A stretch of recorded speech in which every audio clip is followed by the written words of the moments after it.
بسم اللہ الرحمن الرحیم نحمده ونصلی علی رسوله الکریم اما بعد۔ احباب گرامی، آج ہمارا سیرت النبی صلی اللہ علیہ وسلم کورس کا 15واں سبق ہے،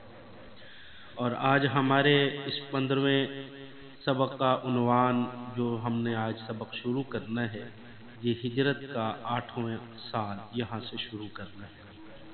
دیکھیں، ہجرت کا 8واں سال بھی حضور اکرم صلی اللہ علیہ وسلم کی مقدس حیات کے بڑے بڑے واقعات پر مشتمل ہے، اور آج آپ احباب کے سامنے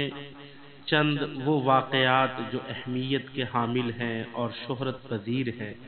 ان واقعات کا تذکرہ میں آپ احباب کے سامنے کرنا چاہوں گا۔ سب سے پہلے جنگ موتا ہے۔ دیکھیں، موتا ملک شام میں ایک مقام کا نام ہے۔ یہاں 8 ہجری میں کفر و اسلام کا وہ عظیم و شان معرکہ ہوا، جس میں 1,00,000 لشکر کفار سے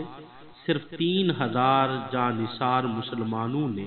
اپنی جان پر کھیل کر ایسے معرکہ آرائی کی کہ یہ لڑائی تاریخ اسلام میں ایک تاریخی یادگار بن کر قیامت تک باقی رہے گی۔ اس جنگ میں صحابہ اکرام رضوان اللہ علیہم اجمعین نے بڑے حوصلے کے ساتھ اور بڑی ہمت کے ساتھ اور بڑی بڑی ہستیاں اس میں شرف شہادت سے سرفراز ہوئی ہیں۔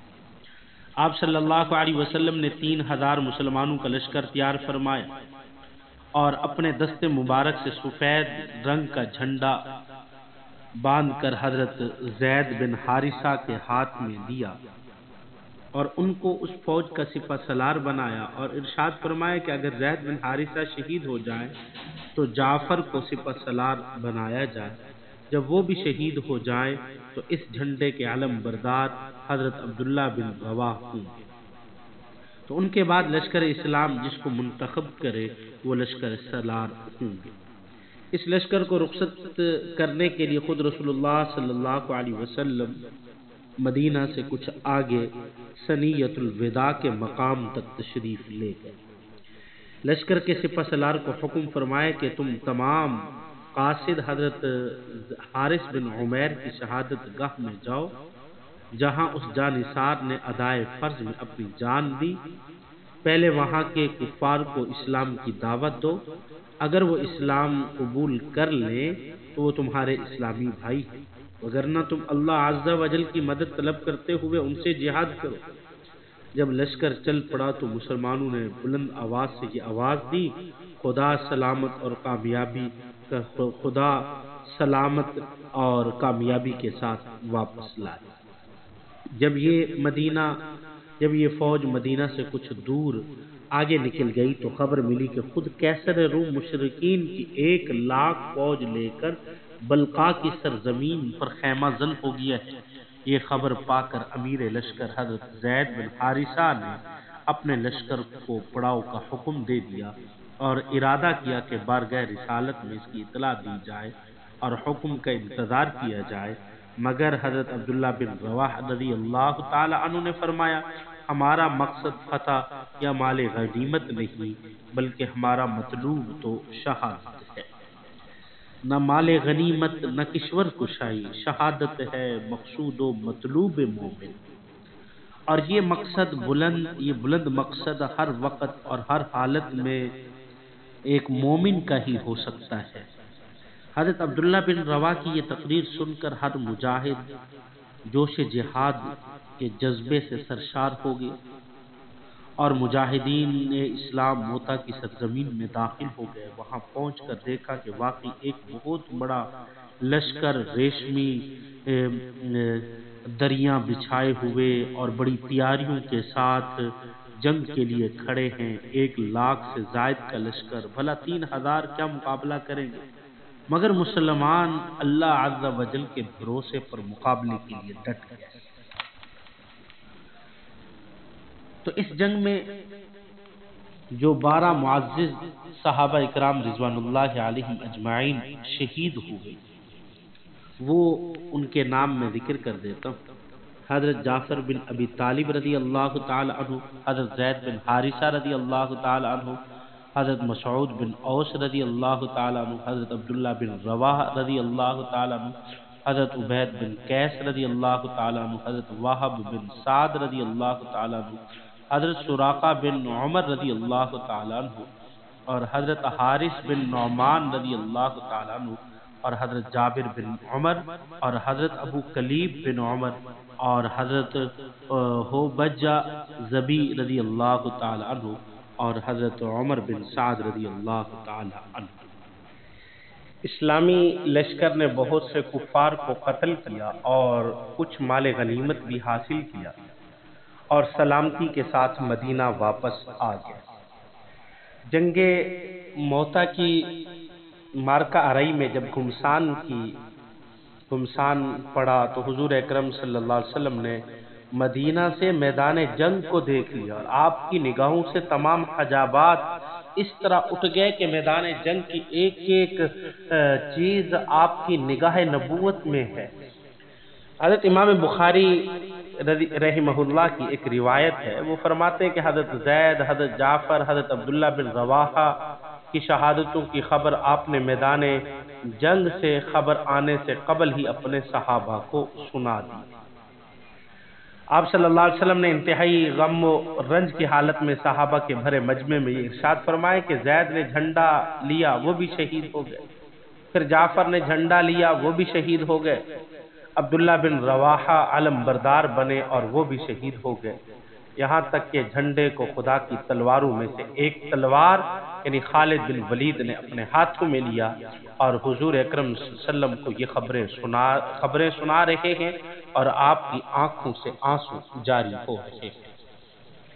حضرت جعفر رضی اللہ تعالی عنہ کے دونوں ہاتھ شہادت کے وقت کٹ گئے اور وہ گر پڑے تھے۔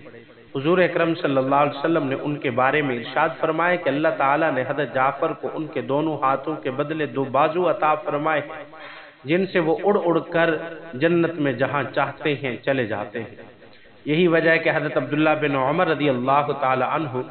جب حضرت جعفر کے صاحبزادے حضرت عبداللہ کو سلام کرتے تو یہ کہتے کہ السلام علیکہ یا ابن ذی الجناحین، اے 2 بازوں والوں کے فرزند تم پر سلام،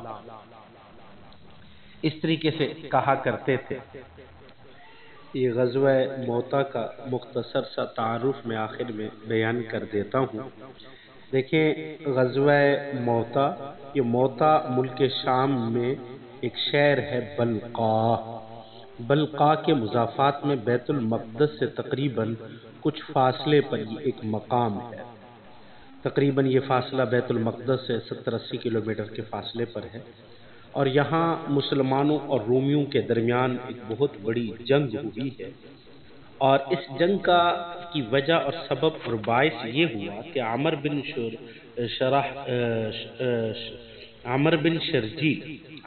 شرجیل نے جو شاہ روم کی طرف سے بصرہ کا گورنر تھا، اس نے آپ صلی اللہ علیہ وسلم کے قاصد حضرت حارث بن عمیر رضی اللہ تعالی عنہ کو قتل کر دیا۔ تو اس وجہ سے نبی کریم صلی اللہ علیہ وسلم نے 8 ہجری کے نصف میں 3000 صحابہ کا لشکر اس کی طرف روانہ کیا تاکہ اس قاصد کا قتل کا بدلہ لیا جائے۔ جب لشکر موتا کے قریب پہنچا تو رومیوں کو اطلاع ہوئی تو وہ 1.5 لاکھ لشکر لے کر مقابلے کے لیے۔ یہ چند دن جنگ ہونے کے بعد اللہ رب العزت نے 1.5 لاکھ کفار پر 3000 مسلمانوں کا رعب اس طرح ڈال دیا کہ وہ پسپا ہوئے اور وہ وہاں سے بھاگ گئے اور ان کو کسی صورت میں نجات نہ ملی۔ اور اسی ہجرت کے 8ویں سال میں فتح مکہ ہے۔ دیکھیں ذرا فتح مکہ کو کہ 10 رمضان المبارک 8 ہجری کو رسول اللہ صلی اللہ علیہ وسلم مدینہ منورہ سے 10,000 کا لشکر لے کر مکہ کی طرف روانہ ہوئے۔ بعض روایات میں ہے کہ فتح مکہ میں آپ صلی اللہ علیہ وسلم کے ساتھ 12,000 کا لشکر تھا، اور ان دونوں روایات میں کوئی تعارض نہیں، یعنی مدینہ سے روانگی کے وقت 10,000 کا لشکر تھا، اور پھر راستے میں بعض قبائل شامل ہوتے گئے تو جب مکہ پہنچے تو اس لشکر کی تعداد 12,000 ہو چکی تھی۔ بہرحال مدینہ سے چلتے وقت رسول اللہ صلی اللہ علیہ وسلم اور صحابہ اکرام رضوان اللہ علیہم اجمعین تمام روزے دار تھے،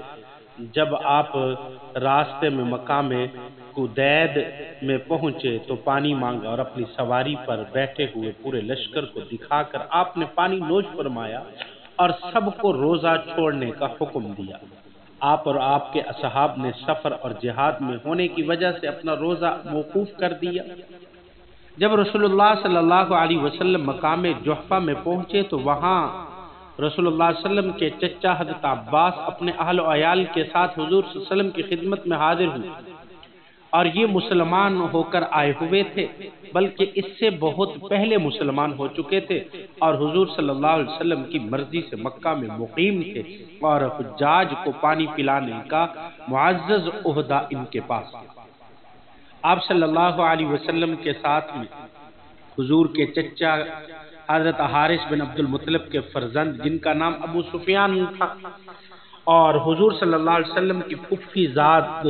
بھائی حضرت عبداللہ بن ابی امیہ جو ام المؤمنین حضرت ام سلمہ رضی اللہ تعالی عنہا کے ستیلے بھائی بھی تھے، بارگاہ اقدس میں حاضر ہوئے، اور ان دونوں صاحبوں کی حاضری کا حال جب رسول اللہ صلی اللہ علیہ وسلم کو معلوم ہوا تو آپ نے ان دونوں صاحبوں کی ملاقات سے انکار کر دیا، عبداللہ بن ابی امیہ اور ابو سفیان۔ تو کیونکہ ان دونوں نے حضور صلی اللہ علیہ وسلم کو بہت زیادہ اذائیں پہنچائی تھی، خصوصاً ابو سفیان بن حارث آپ کے چچا زاد بھائی جو اعلان نبوت سے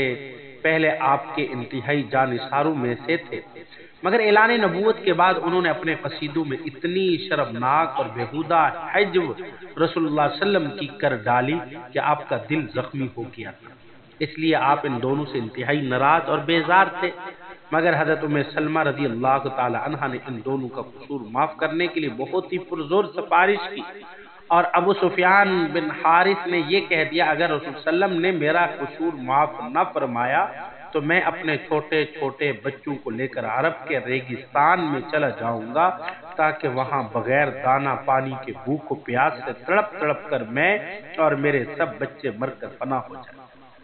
حضرت ام سلمہ رضی اللہ تعالی عنہ نے بارگاہ رسالت میں آبدیدہ ہو کر عرض کیا یا رسول اللہ کہ آپ کے چچا کا بیٹا اور آپ کی پھوپھی کا بیٹا تمام انسانوں سے زیادہ بد نصیب رہے گا، کیا ان دونوں کو آپ کی رحمت سے کوئی حصہ نہیں ملے گا؟ جان چھڑکنے والی بیوی نے اس دردناک اور درد انگیز کلمات سے رحمت للعالمین کے رحمت بھرے دل میں رحم و کرم اور عفو و درگزر کے سمندر کی موجیں پیدا کر، اور پھر حضرت علی رضی اللہ تعالی عنہ نے ان دونوں کو یہ مشورہ دیا کہ تم دونوں اچانک بارگاہ رسالت میں سامنے جا کر کھڑے ہو جاؤ، جس طرح حضرت یوسف کے بھائیوں نے کہا تھا کہ وہی تم دونوں بھی کہو، یعنی انہوں نے کیا کہا تھا، یقیناً آپ کو اللہ نے ہم پر فضیلت دی، بلا شبہ ہم خطا وار ہیں۔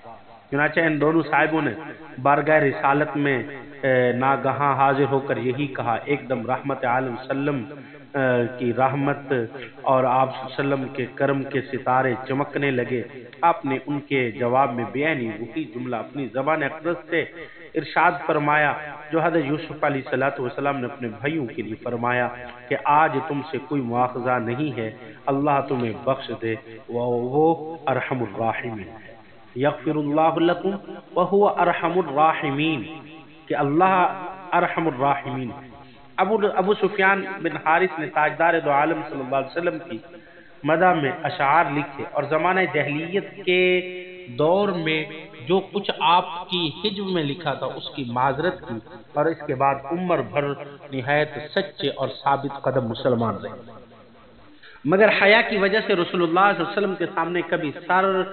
نہیں اٹھاتے تھے۔ حضور صلی اللہ علیہ وسلم بھی ان کے ساتھ بہت زیادہ محبت رکھتے تھے اور فرمایا کرتے تھے کہ مجھے امید ہے کہ ابو سفیان بن حارث میرے چچا حضرت حمزہ کے قائم مقام ثابت ہوں گے۔ ابو سفیان بن حرب کی اسلام دشمنی کوئی ڈھکی چھپی نہیں تھی، اور مکہ میں رسول اللہ صلی اللہ علیہ وسلم کو سخت سے سخت ایذائیں دینی اور مدینہ پر بار بار حملہ کرنا اور قبائل عرب کو اشتغال دلا کر حضور کے قتل کی بار بار سازشیں کرنا، یہودیوں اور تمام کفار عرب سے ساز و باز کر کے اسلام اور بانی اسلام کے خاتمے کی کوششیں کرنا، یہ وہ ناقابل معافی جرائم تھے جو پکار کر کہہ رہے تھے کہ ابو سفیان کا قتل بالکل درست اور جائز ہے اور برمحل ہے۔ لیکن رسول اللہ صلی اللہ علیہ وسلم نے جن کو قرآن نے رؤوف و رحیم کے لقب سے یاد کیا، ان کی رحمت نے پکار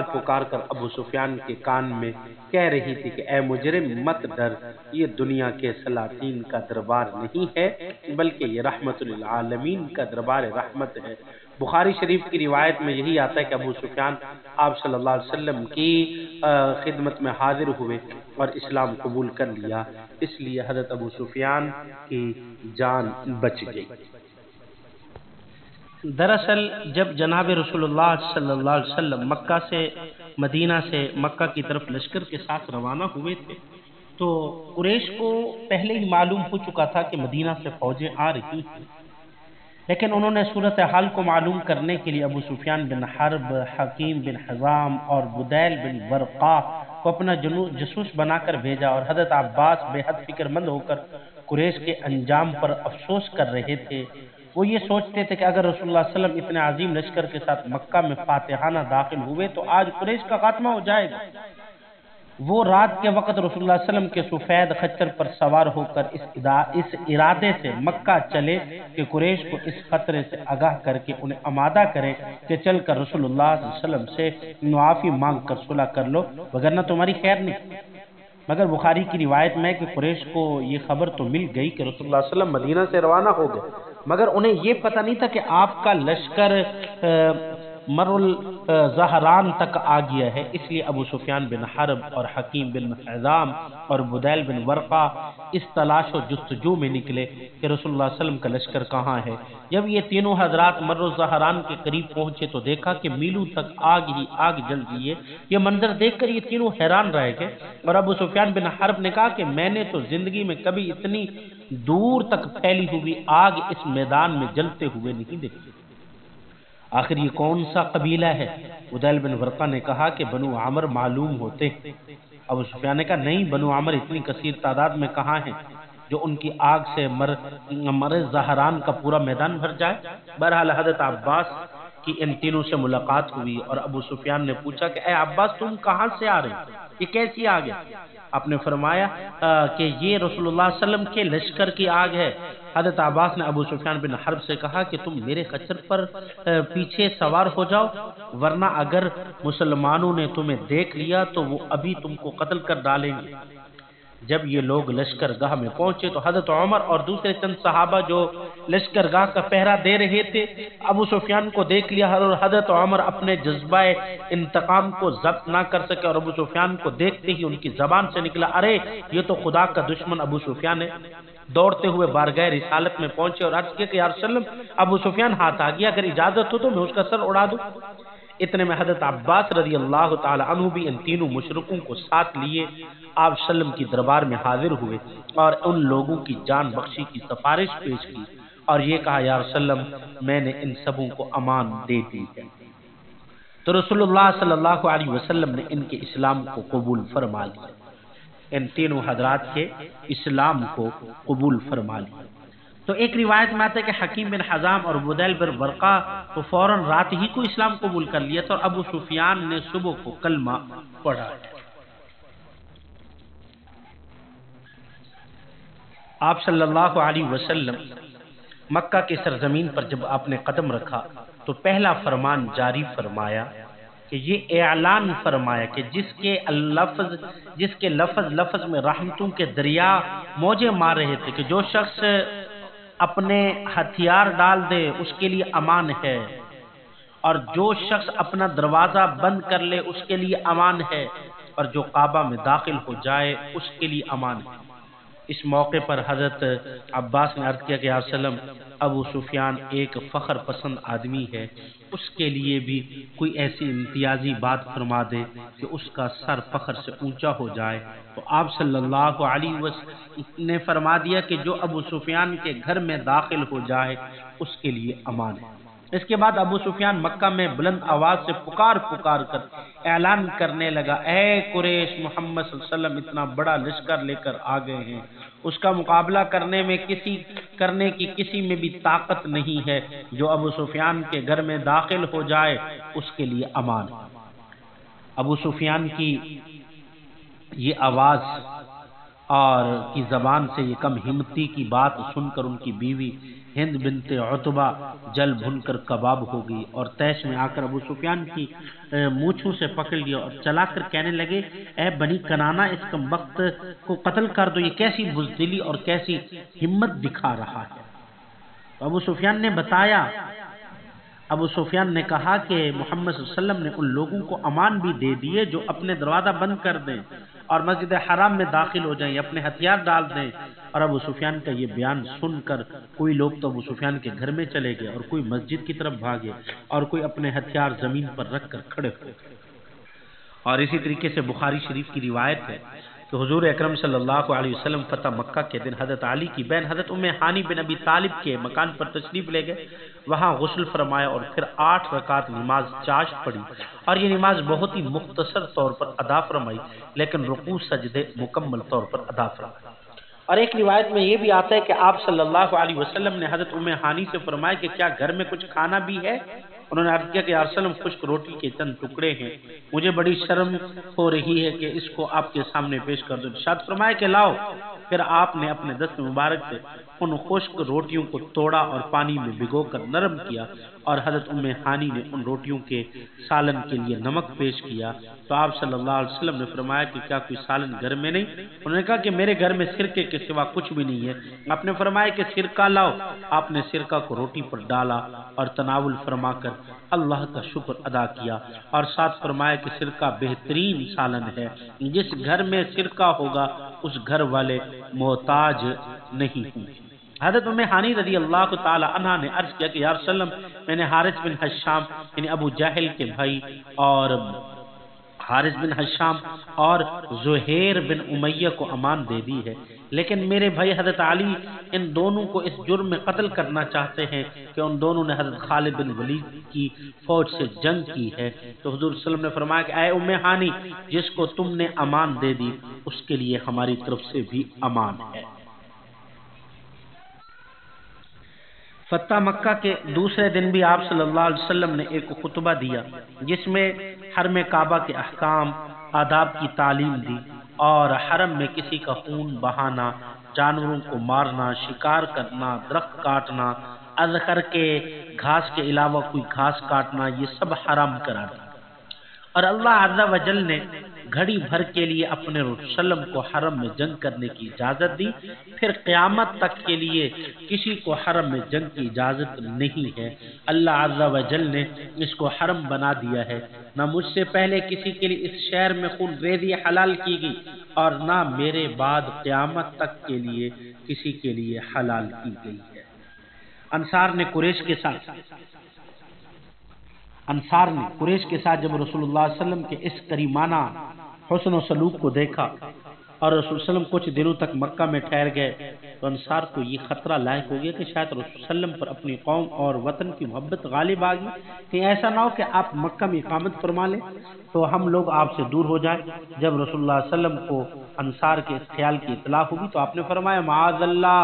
اے انصار، اب تو ہماری زندگی اور وفات تمہارے ساتھ ہے۔ یہ سن کر فرط محبت سے انصار کی آنکھوں میں آنسو جاری ہو گئے اور سب نے کہا یا رسول اللہ، ہم لوگوں نے جو کچھ دل میں خیال کیا یا زبان سے کہا اس کا سبب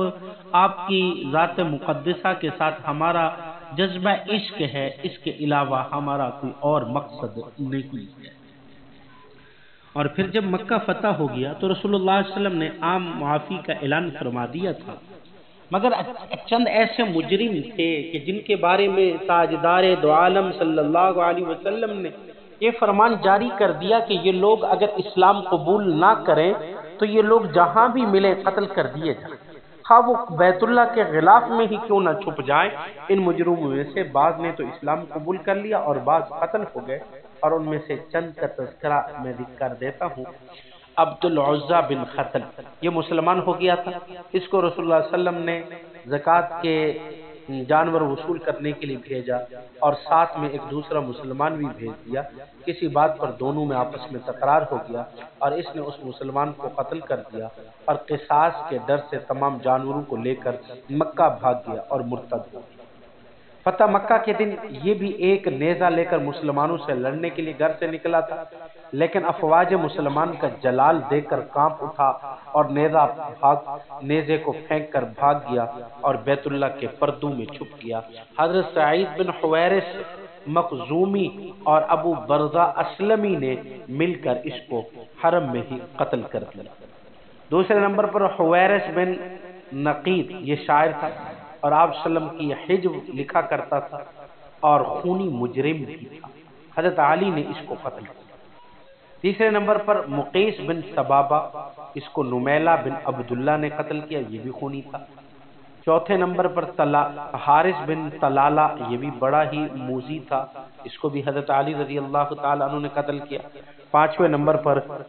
قریبہ بن قتل کی ایک لونڈی تھی جو رسول اللہ کی حجب کیا کرتی تھی، یہ بھی قتل ہو گئی۔ 4 اشخاص مدینہ سے بھاگ گئے، جن کو قتل نہیں کیا گیا لیکن وہ مدینہ سے بھاگ گئے۔ ان میں سے ایک عکرمہ بن ابی جہل، یہ ابو جہل کے بیٹے تھے،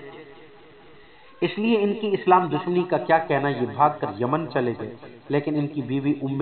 حکیم جو ابو جہل کی بھتیجی تھی، انہوں نے اسلام قبول کر لیا اور اپنے شوہر عکرمہ کے لیے بارگاہ رسالت میں معافی کی درخواست پیش کی۔ رسول اللہ صلی اللہ علیہ وسلم نے معاف کر دیا۔ ام حکیم خود یمن گئی اور معافی کا حال بیان کیا۔